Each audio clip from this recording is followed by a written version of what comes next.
السلام علیکم ورحمۃ اللہ وبرکاتہ.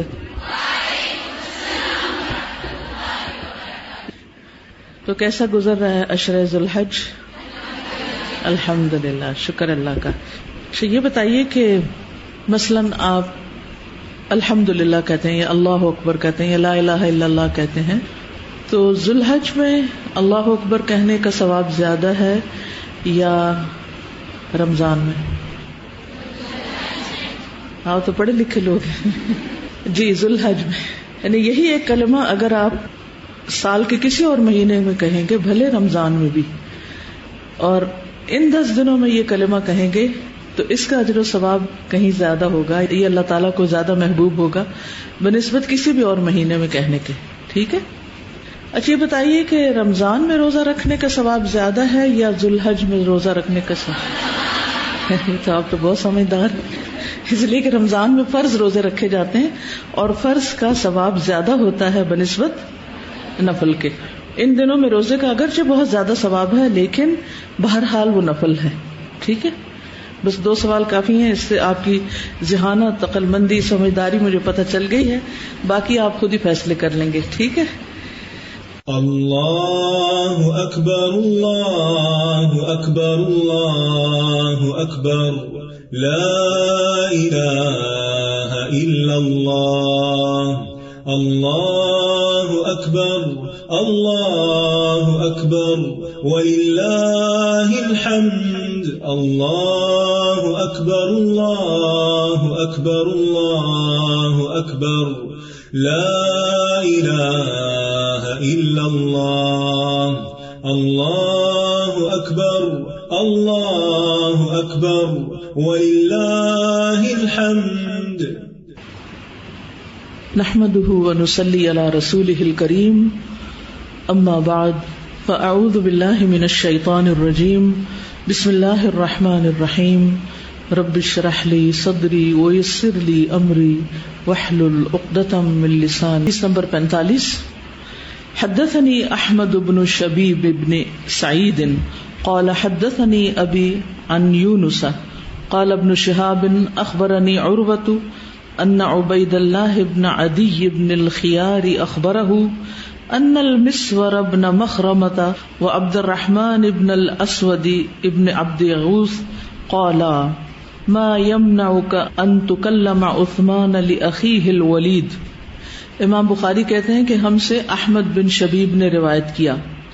احمد بن شبیب بن سعید الحبطی امام ہیں، ان کی کنیت ابو عبداللہ ہے، البصری، مجاور بمکہ، مکہ میں رہتے تھے، مکہ میں قیام کرنے والے تھے. انہوں نے اپنے والد یزید بن زرع اور مروان بن معاویہ سے احادیث بیان کی ہیں، اور ان سے بخاری، ابن المدینی اور دیگر بہت سارے لوگوں نے احادیث روایت کی ہیں. ابو حاتم کہتے ہیں ثقہ ہیں، صدوق ہیں، اور ابن ابی عاصم کہتے ہیں کہ یہ 229 ہجری میں وفات پائے. حدیث کی چین آگے چلتی ہے اور اس میں ذکر آتا ہے ان المسور بن مخرمہ، مسور بن مخرمہ کا، یہ صغار صحابہ میں سے ہے. صغار کا مطلب ہے تو چھوٹے صحابہ میں سے ہیں. ان کی کنیت ابو عبد الرحمن تھی. یہ ہجرت کے بعد مکہ میں پیدا ہوئے، تقریباً 2 سال بعد. نبی صلی اللہ علیہ وسلم کی جب وفات ہوئی تو ان کی عمر 8 سال تھی، لیکن انہوں نے نبی صلی اللہ علیہ وسلم سے کچھ احادیث زبانی یاد کی تھی. ان سے ابو بکر، عمر اور عثمان اور علی اور عبد الرحمن بن عوف رضی اللہ عنہ نے بھی روایت کی ہے، کیونکہ انہیں حدیث زبانی یاد تھی. پھر اسی طرح مسور کے بارے میں یہ آتا ہے کہ یہ مسجد میں رکھا ہوا پانی نہیں پیتے تھے. یہ ان کی ایک خاص بات ہے، کیونکہ وہ کہتے تھے کہ یہ صدقے کا پانی ہے، لوگ اس پانی کو صدقہ کرتے ہیں تو وہ اس پانی میں سے نہیں پیتے تھے بلکہ اپنا پانی لاتے تھے. یہ ان کے تقوی کا ایک بلند مقام ہے، احتیاط کا ایک بہت ہی زبردست مقام ہے کہ چھوٹی چھوٹی چیزوں میں بھی ان چیزوں کا وہ خیال رکھتے تھے. یہ مکہ میں ہی فوت ہوئے، 64 میں فوت ہوئے ہیں اور ان کی عمر 62 ایئرس تھی. حدیث کی تفصیل دیکھتے ہیں ہم. مسور بن مخرمہ اور عبد الرحمن بن الاسود بن عبد یغوث دونوں کہتے ہیں ما یمنعک، کیا چیز منع کرتی ہے تجھ کو، روکتی ہے آپ کو، ان تکلم عثمان، کہ کلام کیا جائے عثمان رضی اللہ عنہ سے، لأخیہ الولید، ان کے بھائی ولید کے بارے میں. یہ مسور اور عبد الرحمن نے عبید اللہ سے کہا کہ تم جا کر بات کرو حضرت عثمان سے. تو عبید کہتے ہیں کہ میں ان کے پاس گیا اس وقت جب کہ وہ نماز کے لیے گھر سے نکلے تھے کہ تم اپنے ماموں عثمان سے ان کے بھائی ولید، اور ولید کون ہے؟ یہ ولید بن عقبہ بن ابی معیط. عقبہ بن ابی معیط کون تھا؟ نبی صلی اللہ علیہ وسلم کے شدید دشمنوں میں سے تھا، جس کے بارے میں آتا ہے کہ اس نے نبی صلی اللہ علیہ وسلم کے گلے میں پٹا ڈال کر کھینچ کر آپ کا گلا دبانے کی کوشش کی تھی، اور اسی طرح اور بھی طرح طرح کی آپ کو اذیتیں دی تھی. ولید جو ہے یہ عقبہ کے بیٹے ہیں، لیکن عثمان رضی اللہ عنہ کے رضائی بھائی ہیں. ٹھیک ہے، تھوڑے سے یہ تعلق سمجھ لیجئے، پھر اس سے بات سمجھ زیادہ آئے گی. عقبہ کس کے بھائی ہیں؟ عثمان رضی اللہ تعالیٰ عنہ. یہ ہم باب کون سا پڑھ رہے ہیں؟ عثمان رضی اللہ عنہ کے مناقب کا باب پڑھ رہے ہیں. تو عثمان رضی اللہ عنہ اس وقت خلیفہ ہیں جب ان سے یہ بات کی جا رہی ہے.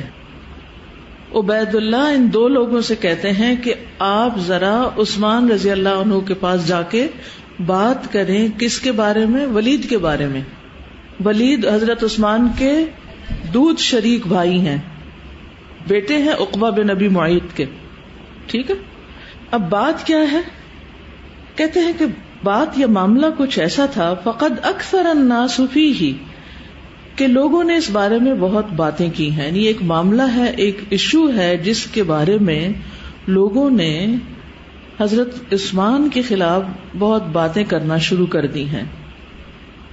بات کیا تھی کہ حضرت عثمان نے ولید کو گورنر بنا دیا تھا. اصل میں سعد بن ابی وقاص جو عشرہ مبشرہ میں سے تھے وہ کوفہ کے گورنر تھے. وہاں عبداللہ بن مسعود بھی تھے. ان دونوں کے بیچ میں کچھ تکرار ہو گئی، کچھ اختلاف ہو گیا کسی معاملے میں. انسان تھے، بہت سی چیزوں میں ہم سب ایک دوسرے سے اختلاف کرتے ہیں. تو بہرحال حضرت عثمان کو یہ سمجھ میں آیا کہ بہتر یہ ہے کہ حضرت سعد بن ابی وقاص کو وہاں سے ہٹا دیا جائے تاکہ جھگڑا ختم ہو جائے، معاملہ ختم ہو جائے. اب جو ہی انہوں نے حضرت سعد بن ابی وقاص کو گورنری سے معزول کیا تو ان کی جگہ پر کس کو گورنر بنا دیا؟ ولید کو. ولید جو تھا اس کو شراب کی عادت تھی اور اس نے ایک دن نشے میں نماز پڑھا دی. تو لوگوں کو بہت تکلیف ہوئی کہ سعد بن ابی وقاص جو نبی صلی اللہ علیہ وسلم کے اتنے قریب کے ساتھیوں میں سے تھے، عشرہ مبشرہ میں سے تھے، اتنے اچھے انسان کو وہاں سے ہٹا کر اس جیسے انسان کو کیوں گورنر بنا دیا گیا ہے. لیکن لوگ خود بات نہیں کرتے تھے، لیکن پیچھے باتیں کرتے تھے کہ یہ نہیں ہونا چاہیے تھا. وہ جیسے عام طور پر ایسے معاملات میں تبصرے ہوتے ہیں، یہ ملاقات کے لیے آسان وقت تھا، یعنی بات کرنے کا. قلت، میں نے کہا، ان لی الیک حاجتن، میرے لیے آپ کی طرف ایک حاجت ہے، یعنی مجھے آپ سے کام ہے، جیسے ہم اردو میں کہتے ہیں نا، مجھے آپ سے کچھ کام ہے. اور وہ کام کیا ہے؟ وہی نصیحت لک، وہ آپ کے لیے ایک نصیحت ہے. یعنی میرا کوئی ذاتی کام نہیں، میں آپ کو ایک نصیحت کرنا چاہتا ہوں. قال یا ایھا المرء منک، کہنے لگے اے شخص، اے بھلے آدمی، من کا یعنی ذرا ٹھہر جاؤ. یا محاورے میں کہتے ہیں کہ تم سے میں پناہ مانگتا ہوں کہ کوئی ایسی بات نہ ہو. یعنی انسان جیسے اچانک کوئی سامنے آ جاتا ہے اور کہتا ہے ایک بات ہے، بڑی ضروری بات ہے اور آپ کے لیے ایک نصیحت بھی ہے، اپنے آپ کو رکھ کے دیکھیے کہ آپ کیا محسوس کریں گے، پتہ نہیں کیا معاملہ ہے. میں کہا اچھا ذرا ٹھہر جاؤ. قال معمر کہتے ہیں اراہ قال اعوذ باللہ منک، کہ شاید انہوں نے اس طرح کہا کہ میں تجھ سے اللہ کی پناہ لیتا ہوں. فانصرفت فرجعت الیہما، تو میں چلا گیا. جب انہوں نے بات نہیں سنی تو میں چلا گیا اور میں واپس ان دونوں کے پاس گیا جنہوں نے مجھے بھیجا تھا. اور وہ کون تھے؟ مسور اور عبد الرحمن. اذ جاء رسول عثمان، تو اس وقت حضرت عثمان کا ایلچی میرے پاس آیا، بلانے والا آیا. فأتیتہ، تو میں آپ کے پاس آ گیا. فقال، تو کہا، ما نصیحتک، کیا ہے تمہاری نصیحت، تم کیا نصیحت کرنا چاہتے ہو؟ فقلت، تو میں نے کہا، ان اللہ بعث محمدا صلی اللہ علیہ وسلم بالحق، بے شک اللہ تعالیٰ نے محمد صلی اللہ علیہ وسلم کو حق کے ساتھ بھیجا. وانزل علیہ الکتاب، اور ان پر کتاب نازل کی. وکنت ممن استجاب للہ ولرسولہ صلی اللہ علیہ وسلم، اور آپ ان لوگوں میں سے تھے جنہوں نے اللہ اور اس کے رسول کی پکار پر لبیک کہا. فہاجرت الہجرتین، آپ نے 2 ہجرتیں کی. کون کون سی کی تھی حضرت عثمان نے؟ ہجرت حبشہ اور ہجرت مدینہ. وصحبت رسول اللہ صلی اللہ علیہ وسلم، اور آپ رسول اللہ صلی اللہ علیہ وسلم کے ساتھ بھی رہے. ورأیت ہدیہ، اور آپ نے ان کے طریقوں کو بھی دیکھا.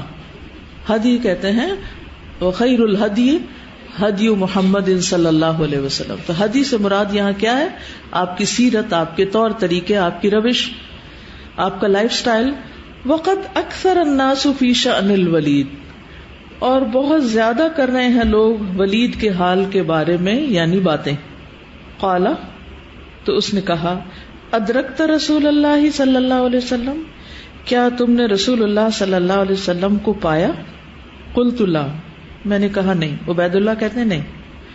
ولیکن خلص الی من علمہ، لیکن خالص ہو کے پہنچا میری طرف آپ کا علم، یعنی نبی صلی اللہ علیہ وسلم کا. ما یخلص الی الاغراء فی سترها، جس طرح وہ پہنچتا ہے بالکل خالص صاف ستھرا ایک کنواری لڑکی کو اس کے پردے میں، یعنی ایک وہ لڑکی جو اپنے گھر میں بیٹھی ہوئی ہے لیکن اس تک بھی شریعت کی باتیں پہنچ جاتی ہیں. تو میں اگرچہ آپ کے ساتھ نہیں تھا لیکن آپ کی باتیں مجھ تک بھی پہنچ چکی ہیں، یعنی میں جانتا ہوں، میرے پاس بھی علم ہے.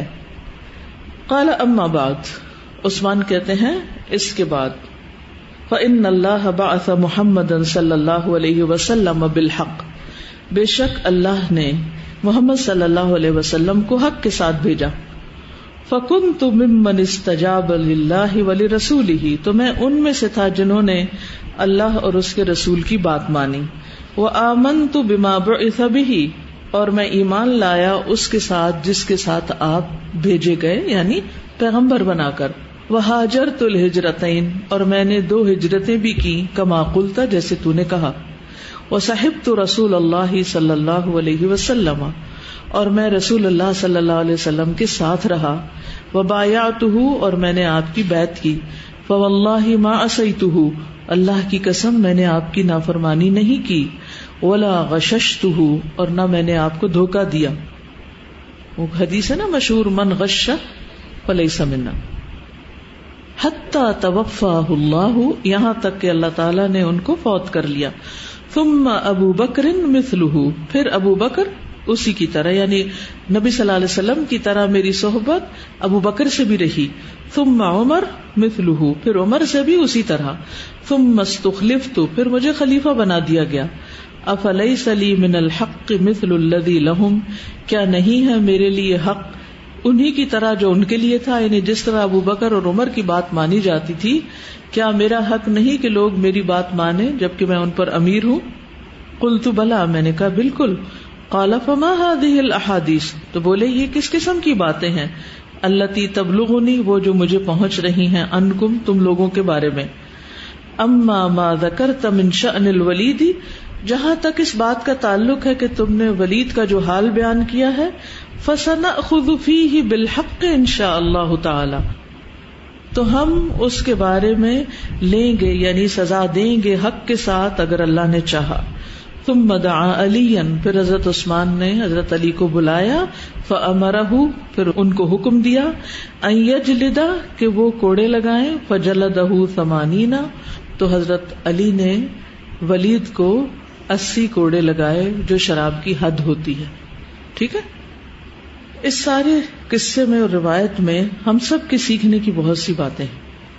پہلی بات تو یہ ہے کہ عبید اللہ بن عدی جو ہیں یہ فکر مند ہوتے ہیں کہ لوگ باتیں کر رہے ہیں اور جس تک معاملہ جانا چاہیے اس تک نہیں پہنچ رہا، یعنی جس کے ہاتھ میں اختیار ہے یا جو فیصلہ کر سکتا ہے یا جس نے ایسا فیصلہ کیا تو بات اس تک جانی چاہیے.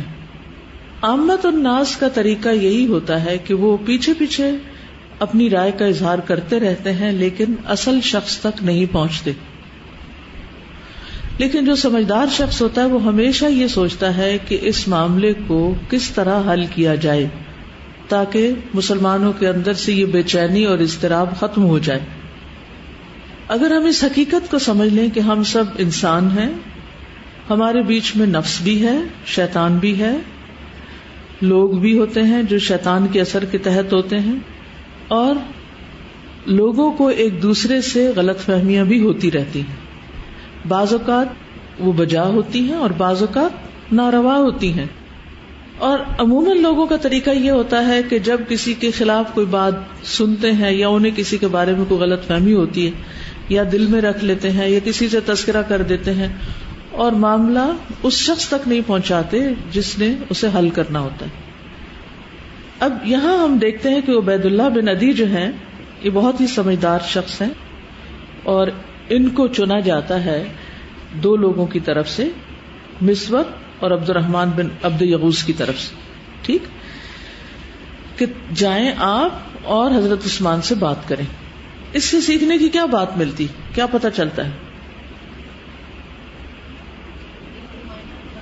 ہاں، کہ اگر ایسا کبھی کوئی معاملہ پیش آئے تو کسی ایک شخص کو نمائندہ بنا کر اور ایسے شخص کو جو سمجھدار ہو، جسے بات کرنی آتی ہو، جو بات کو صحیح طریقے سے پہنچائے، اس میں کوئی جذباتیت نہ ہو، اس میں کوئی مبالغہ آرائی نہ ہو، یعنی وہ صحیح بات پہنچ جائے.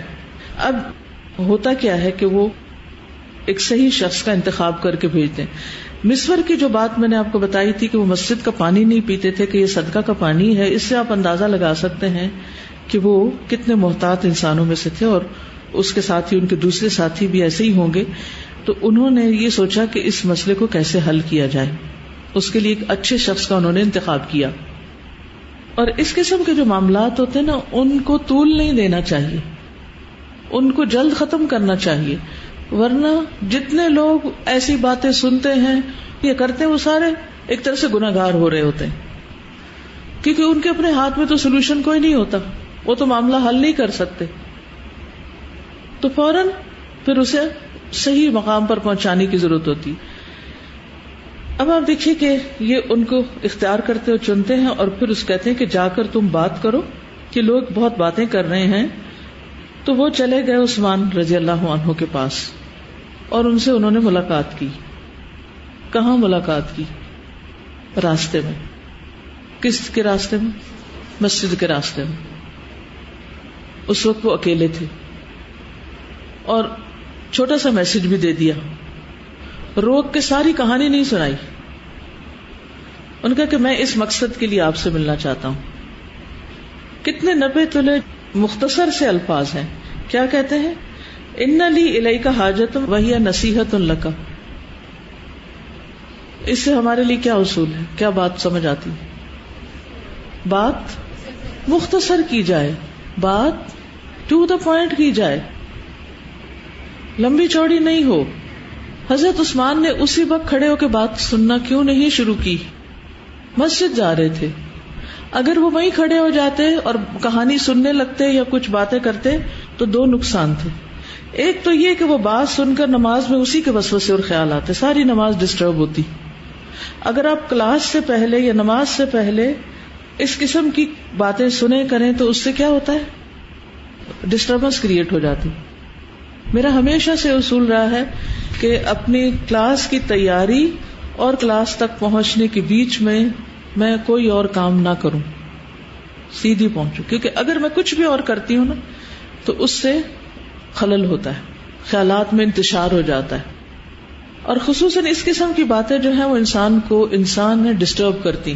کوئی کتنا بھی اسٹرانگ ہو، اس قسم کی باتیں انسان کا مزہ خراب کرتی اور اس میں ایک عجیب بے برکتی سی ہو جاتی. اور وہ جو نماز کی روحانیت ہے یا تعلیم دینے کی روحانیت ہے وہ ختم ہو کر رہ جاتی.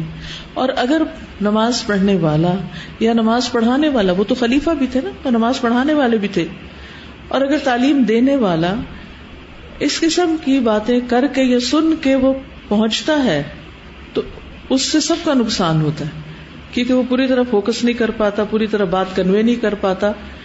تو انہوں نے کہا کہ میں ابھی نہیں بات کر سکتا، اور یہ بھی ناراض نہیں ہوئے، یہ بھی غصے میں نہیں آئے. ان کا ٹھیک ہے، واپس چلے گئے، جنہوں نے بھیجا تو انہی کے پاس واپس چلے گئے.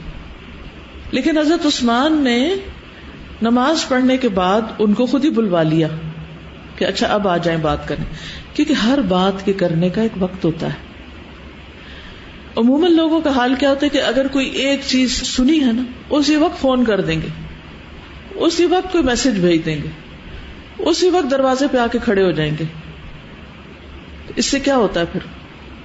خاص طور پر جو لوگ ذمہ دار ہوتے ہیں، مثلا کوئی شخص اپنے آفس کی ٹیبل پہ بیٹھا ہوا ہے، کام میں منہمک ہے، اتنے میں کسی شخص کا کوئی ذاتی مسئلہ ہے، وہ آ کے کھڑا ہو جاتا ہے اور کام ڈسٹرب کر دیتا ہے. یہ زیادتی نہیں؟ آپ کیا سمجھتے ہیں؟ یہ آفس کے وقت میں خیانت نہیں؟ ہم اس قسم کے ادب آداب اور پروٹوکول کو کیوں نہیں ملحوظ رکھتے؟ ہم کیوں نہیں وقت لے کر جاتے کسی کے پاس؟ کیوں نہیں اجازت لے کر جاتے؟ کیوں بغیر اجازت کسی کی بھی ٹیبل پہ جا کے اس کو کیوں ڈسٹرب کرتے ہیں؟ اگر آپ کو آفس کا بھی کام ہے تو اس کا بھی ایک طریقہ سلیقہ رکھیے. جتنے بھی کام ہے کسی سے وہ سب لکھتے جائیے، جب میٹنگ ٹائم ہو اس وقت آپ ان کو ڈسکس کر لیجیے. کوئی چیز ہمیں ڈسٹرب کر رہی، ہم چاہتے بس ابھی میں اس کو اگل دوں، ابھی کوئی سن لے، اور پھر کسی کو سناتے ہیں اس سے جواب بھی نہیں لیتے. بعض اوقات خود ہی سوال، خود ہی جواب، خود ہی باتیں، خود ہی سب کچھ کر کے بات ختم. یہ کیا بات ہے؟ اس چیز سے ہمارے اوقات میں بے حد بے برکتی ہو گئی. ہم بہترین کام نہیں کر پاتے، کوالٹی کام نہیں کر پاتے، اعلیٰ درجے کا ایکسیلنس کے لیول پر، احسان کے درجے پر کام نہیں کر پاتے، کیونکہ ہم اپنے فرائض سے غفلت برتتے ہیں. اور فرائض سے غفلت کس طرح ہوتی ہے؟ اس ڈسٹربنس سے. لکھنے والا لکھنے کا کام نہیں کر سکتا، کوئی حساب کتاب کر رہا ہے تو وہ نہیں کر سکتا، کوئی کسی اور کی بات سن رہا ہے تو وہ نہیں سن سکتا. ایک شخص دوسرے سے بات کر رہا ہے، بھئی تھوڑا سا رک جائیں اس کی بات سننے دیں، بیچ میں ایک دم کندھا ہلائیں گے، کپڑا کھینچیں گے، بار بار سلام کریں گے. کس قدر نہ سمجھی کی بات ہے. کسی کی بات کاٹنا اور اس طرح دوسروں کو ڈسٹرب کرنا، اس سے صرف انتشار پھیلتا ہے. اس سے بھی بچنے کی ضرورت ہے. یعنی ہمارے دین نے ہمیں دنیا کی زندگی گزارنے کے بہترین خوبصورت ترین طریقے سکھا دیے ہیں. بعض اوقات ایسا بھی ہوتا ہے، مثلا جیسے واٹس ایپ گروپس ہیں، اب وہ بھی ہماری زندگی کا ایک لازمی حصہ بن گئے نا. اب اس میں جیسے ایک ڈسکشن کوئی چل رہی ہے، کوئی ایک بات ہو رہی ہے، ایک شخص آئے گا، وہ نہیں دیکھے گا کہ کیا بات ہو رہی، بالکل ارریلیونٹ کوئی چیز بھی بیچ میں پوسٹ کر دے گا. واٹ از دس؟ یہ کس قسم کا ادب ہے؟ یعنی ایک موضوع چل رہا ہے، کوئی علمی ڈسکشن ہو رہی ہے، کوئی سوال کر رہا ہے، کوئی جواب آ رہا ہے، کسی چیز پر کوئی ریفلیکشنز آ رہے ہیں، اس کو مکمل ہونے دیں. ہمیں صرف اپنی پڑی ہوتی، بس جو میرے دل میں بات ہے نا وہ میں کر ڈالوں کسی سے، بغیر سوچے سمجھے. بعض اوقات ہم پچھلی پوسٹ نہیں پڑھتے، پیچھے کیا بات ہو چکی، کہیں اور سے وہی چیز کو پڑھتے ہیں اور دوبارہ وہی پوسٹ کر دیتے ہیں. ہمارا کام صرف یہ رہ گیا کہ ہم دوسروں کو سناتے جائیں، خود نہ اپنا دماغ استعمال کریں، اور کچھ چیزیں ایسی بھیجیں جو خود بھی نہ پڑھی ہوئی ہوں، نہ ان کو ویریفائی کیا ہو. ان چیزوں میں بھی ہمیں تھوڑا سینسیبل ہونے کی ضرورت ہے. تو حضرت عثمان رضی اللہ عنہ کے مناقب ہم پڑھ رہے ہیں. یہاں حضرت عثمان رضی اللہ عنہ کی انتہا درجے کی سمجھداری سامنے آتی کہ وہ نماز کے راستے میں بات نہیں کرتے کہ بعد میں بات کریں گے، اور پھر بعد میں بلا کے بات کرتے ہیں. اب جب بات ہو رہی ہے، اب دیکھیے ذرا بات کا انداز. وہ کہتے ہیں ماں نصیحتک، ڈائریکٹ بات. یہ نہیں کہتے کس نے بھیجا تھا تجھے، کون باتیں کر رہے ہیں. اچھا اگر ہمیں کوئی کہنا کہ بھئی یہ نصیحت ہے کچھ، تو ہم کہیں گے اچھا یہ بتاؤ کہ تمہاری فلاں سے بات ہوئی تھی، کس کس سے تم نے باتیں سنی. یہ نہیں، جو اصل مسئلہ ہے نا وہ تو بیچ میں ہی رہے گا اور ہم کسی اور ہی تجسس میں پڑ جائیں گے. اچھا مجھے پتا تو چلے کون کون میرے خلاف ہے. فقلت، تو وہ کہتے ہیں عبید اللہ ان اللہ بعث محمدن. اب دیکھیے بات کہاں سے شروع کرتے ہیں. سبحان اللہ, کیا انداز ہے, کتنی خوبصورت چیز ہے. ان اللہ بعث محمد صلی اللہ علیہ وسلم بالحق وانزل علیہ الکتاب وکنت ممن استجاب للہ ورسولہ صلی اللہ علیہ وسلم فہاجرت الہجرتین وصحبت رسول اللہ صلی اللہ علیہ وسلم ورأیت ہدیہ. یہ سب کیا ہے؟ کیا کر رہے ہیں؟ ان کے مناقب بیان کر رہے ہیں, ان کی تعریف کر رہے ہیں, ان کی خوبیاں بیان کر رہے ہیں, ان کے احسانات کا ذکر کر رہے ہیں کہ آپ ایسے ہیں اور ایسے ہیں اور ایسے ہیں اور ایسے ہیں, آپ میں اتنی خیر ہے. اور اگر ہم نے کسی کو اس کی کوئی غلطی بتانی ہو تو ہم کیسے شروع کریں گے؟ کہاں سے شروع کریں گے؟ ہے کوئی حکمت ہمارے اندر؟ کبھی بھی نیگیٹو سے شروع نہ کریں. یہاں آپ دیکھ رہے ہیں پازیٹو سے شروع کیا. ان کو اعتماد میں لیتے ہیں کہ میں آپ کے بارے میں یہ یقین رکھتا ہوں کہ آپ یہ ہیں, میرے لیے آپ یہ ہیں. اور اس کے بعد وقد اکثر الناس فی شان الولید, بس ایک جملہ, لوگ ولید کے معاملے میں بہت بات کر رہے ہیں, بس اس معاملے میں توجہ کیجئے. قال ادرکت رسول اللہ صلی اللہ علیہ وسلم, حالانکہ ان کو پتا تھا. وہ کہتے ہیں عبید اللہ, تم نے رسول اللہ صلی اللہ علیہ وسلم کو پایا, دیکھا ان کو, ان کے ساتھ رہے؟ قلت لا, کہتے نہیں. کہتے ولکن خلص الی من علمہ ما یخلص الی الازراء فی سترھا, لیکن یہ ہے کہ مجھ تک بھی تعلیمات پہنچی ہیں جیسے کسی لڑکی تک پہنچ جاتی ہیں. وہ ڈائریکٹ نبی صلی اللہ علیہ وسلم کے مجلس میں نہیں بھی ہوتی تھی خواتین ہر وقت, لیکن ان تک بھی سب کچھ پہنچا. اس سے ایک بڑی اچھی بات ہمیں پتہ چل رہی ہے, اور وہ یہ کہ نبی صلی اللہ علیہ وسلم کی تعلیمات ہر شخص تک پہنچی. کوئی کسی فی خدرہ کسی پردے میں بھی ہے, پردوں کے پیچھے بھی بیٹھا ہے, وہاں تک بھی علم گیا, جبکہ کوئی اور وسائل نہیں تھے سوائے انسانی ذرائع کے بعد پہنچنے کے. یعنی احادیث اس طرح روایت ہوئی, اس دور میں بھی ہوتی رہی, اور ساری تعلیمات باقی لوگوں تک بھی پہنچتی رہی. اچھا, یہ بات انہوں نے کیوں کی کہ تم جو بھی کہنا چاہتے ہو یا جو بھی بات ہے اس کو اس کی روشنی میں دیکھو جو نبی صلی اللہ علیہ وسلم کی تعلیمات ہیں. کیونکہ جب کسی معاملے میں اختلاف ہوتا ہے یا جب کسی معاملے میں کوئی بات کرنی ہوتی تو پہلے ہمیں اس کو دیکھنا چاہیے کہ نبی صلی اللہ علیہ وسلم نے ایسے معاملات کا کیا حل پیش کیا ہے. انڈائریکٹلی کہنے کا مطلب یہ تھا کہ ایک امیر کا کیا حق ہوتا ہے. ہمارا دین ہمیں کیا بتاتا ہے کہ جو خلیفہ ہو یا امیر المومنین ہو اس کے ساتھ کیا معاملہ کیا جائے, اس کے کیا حقوق ہیں. قال اما بعد, اب حضرت عثمان جواب دیتے ہیں, فإن اللہ بعث محمد صلی اللہ علیہ وسلم بالحق فکنت ممن استجاب للہ ولرسولہ وآمنت بما بعث به وہاجرت الہجرتین کما قلت وصحبت رسول اللہ صلی اللہ علیہ وسلم وبایعته فواللہ ما عصیتہ ولا غششتہ حتی توفاہ اللہ. یہ تھوڑی سی چیز ایڈ کرتے ہیں یہاں پر کہ میں نے آپ سے بیعت کی, نہ میں نے آپ کی کبھی نافرمانی کی, نہ کبھی آپ کو دھوکہ دیا, یہاں تک کہ اللہ تعالیٰ نے آپ کو فوت کر لیا. یہ ہے اخلاص صحابہ کا نبی صلی اللہ علیہ وسلم کے ساتھ. یہ ہے کردار عثمان رضی اللہ عنہ کا کہ جس میں نہ نبی صلی اللہ علیہ وسلم کی کوئی نافرمانی ہے نہ کوئی دھوکہ ہے, کیونکہ دھوکہ تو منافقین کی صفت تھا. ثم ابو بکر مثلہ, پھر ابو بکر کے ساتھ بھی میرا ایسا ہی خالص تعلق رہا. ثم عمر مثلہ ثم استخلفت, پھر اس کے بعد مجھے خلیفہ بنایا گیا. افلیس لی من الحق مثل الذی لہم. اب یہاں پر سوال کر کے بات کر رہے ہیں, سوال کے انداز میں بات. یہ کیوں کی جاتی, یہ کب کی جاتی, سوال کب کیا جاتا ہے؟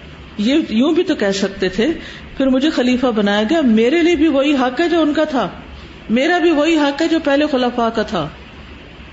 ایسا نہیں جتا رہے, کیا کہہ رہے ہیں, کیا ایسا حق نہیں ہے میرا جو پہلے خلفاء کے پاس تھا, تاکہ وہ سوچیں اور اس کے مطابق بات کریں.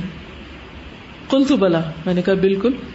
قال فما هذه الاحاديث, کہنے لگے پھر یہ کیا باتیں ہیں, التي تبلغني عنكم, جو تم لوگوں سے مجھے پہنچ رہی ہیں. اما ما ذکرت من شان الولید, جہاں تک ولید کا تعلق ہے تو وہ تو ہم اس کی خبر لیں گے. اور پھر بلا کے وہی دیر اینڈ دین فیصلہ کیا اور حضرت علی کو کہا کہ جا کر کوڑے لگا دیں, کیونکہ اس نے شراب پی کے نماز پڑھائی تھی. وہ سارے گواہ تھے. تو آپ کو اور کیا سمجھ آیا اس میں سے, کیا سیکھا آپ نے کہ ایک معاملے کو, ایک اتنے بڑے مسئلے کو کیسے حل کیا گیا.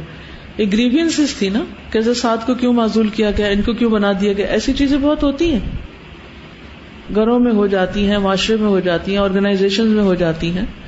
انتظامی ضرورت کے تحت تبدیلیاں کرنی پڑتی ہیں, کیونکہ یہاں ولید کی ایک چیز نظر آ رہی ہے. کوفہ کے لوگ آسان نہیں تھے. کوفہ کے لوگوں کے بارے ایک محاورہ ہے, الکوفی لا یوفی, اور مسلسل اس علاقے سے یعنی کچھ نہ کچھ مسائل رہا کرتے تھے. تو اس میں ایک نیک متقی پارسا گورنر بہت اچھا ہے, لیکن اس کے ساتھ ساتھ کیسا شخص چاہیے جو ان کو کنٹرول بھی کر سکے. تو بعض اوقات جو لوگ کنٹرول کر سکتے ہیں وہ ذاتی طور پر بہت زیادہ متقی پرہیزگار نہیں بھی ہو سکتے, یا ان کے اندر کوئی ایسی چیز بھی ہو سکتی ہے جس پہ حد جاری ہو, لیکن وہ اپنے کام میں بڑے ماہر ہوتے ہیں. تو ہمیں معاملے کے صرف ایک پہلو کو نہیں دیکھنا چاہیے. اب جیسے محدثین نے اپنا ایک کرائیٹیریا رکھا ہوا تھا احادیث کو روایت کرنے کا. وہ کہتے تھے کہ بہت سے لوگ ایسے تھے جو زہد اور تقویٰ میں بے پناہ مشہور تھے, لیکن ان سے حدیث نہیں لی جاتی تھی, کیونکہ حدیث کو روایت کرنے کے لیے جو کوالٹیز چاہیے ہوتی تھی وہ ان میں نہیں تھی. وہ تقویٰ ان کا ذاتی زندگی کا زہد اور پارسائی اور اللہ تھا, لیکن وہ تعلیم دینے کے لائق نہیں تھے. کچھ لوگ ایسے بھی ہوتے ہیں کہ وہ اپنی حد تک بہت اچھے ہوتے ہیں, لیکن وہ انتظامی کام بالکل نہیں جانتے ہوتے.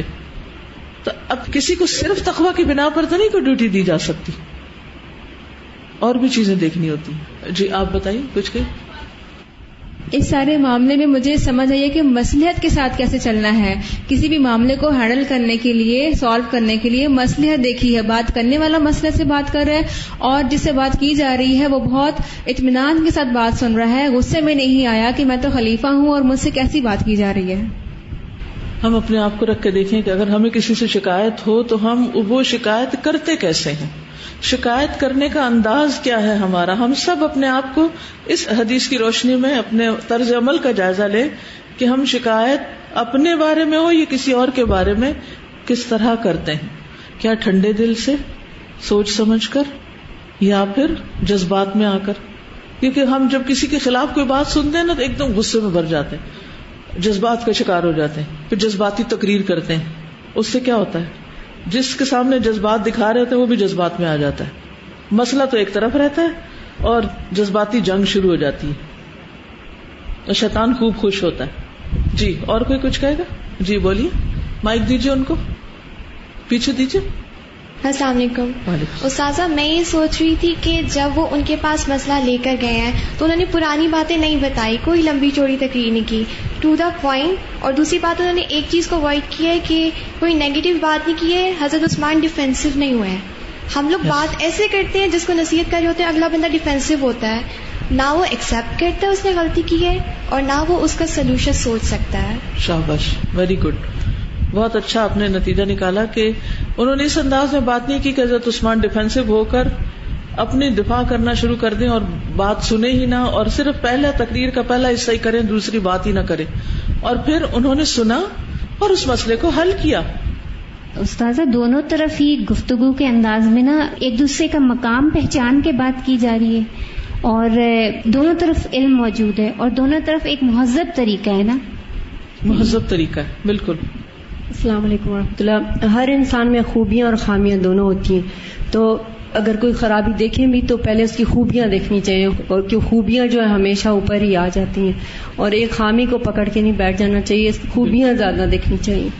بہت اچھی بات ہے, کیونکہ بعض اوقات کسی سے ایک کوئی غلطی ہوتی ہے نا, ہم اس کو تو پکڑ لیتے ہیں اور باقی سارے احسان بھلا دیتے ہیں اس کے. جی السلام علیکم. استاذہ, ہم لوگ جب کسی سے کوئی بھی مسئلہ ڈسکس کرنا ہوتا ہے تو ہم اس کو ون اور لوز کی سچویشن بنا لیتے ہیں, اور ہم معاملے کے حل پہ پہنچنے کی کوشش نہیں کرتے. انہوں نے جا کے ان سے بالکل لڑنا نہیں شروع کر دیا, وہ ایکچولی معاملے کا حل چاہتے تھے, وہ یہ نہیں چاہتے تھے کہ اپنی بات کو صحیح پروف کر دیں. شاباش. اس میں جسٹس بھی شو ہو رہا ہے نا ان کا, کہ ان کو شکایت لگائی کہ وہ یہ کام کر رہے ہیں, تو انہوں نے پھر آگے سے یہ نہیں کہا نہیں وہ یہ نہیں کرتے یا ایسے, انہوں نے کہا ہاں یہ انہوں نے غلطی کی ہے, تو پھر ان کے اوپر حد بھی جاری کی, ان کو سزا بھی دی کہ بات اس کو ایکسپٹ. یعنی ان کے رضائی بھائی تھے, انہوں نے یہ نہیں کہا کہ ہر میرے بھائی پہ بات ہو رہی ہے, اس کو تو میں کسی طرح گولی کر جاؤں. استاذہ, ایک اور بات بھی ہے کہ حضرت عثمان غنی رضی اللہ تعالیٰ عنہ کا جو دور حکومت تھا اس میں بہت زیادہ علاقے میں اضافہ ہوا تھا. تو ایک خلیفہ کے لیے یہ ممکن نہیں کہ وہ تھا اس زمانے میں بھی کہ وہ مکمل طور پر ہر اپنے بھیجنے والے حاکم کے بارے میں مکمل طور پر یہ رکھتے کہ وہ اس کے صبح و شام کیسے گزرتے ہیں. لہٰذا جیسے ہی ان کو پتہ چلا تو انہوں نے فوری طور پر حد قائم کر دی. انہوں نے یہ اس پر انسسٹ نہیں کیا کہ یہ میرا بھیجا ہوا بندہ تو غلطی کیسے کر سکتا ہے. بالکل. آگے چلتے ہیں.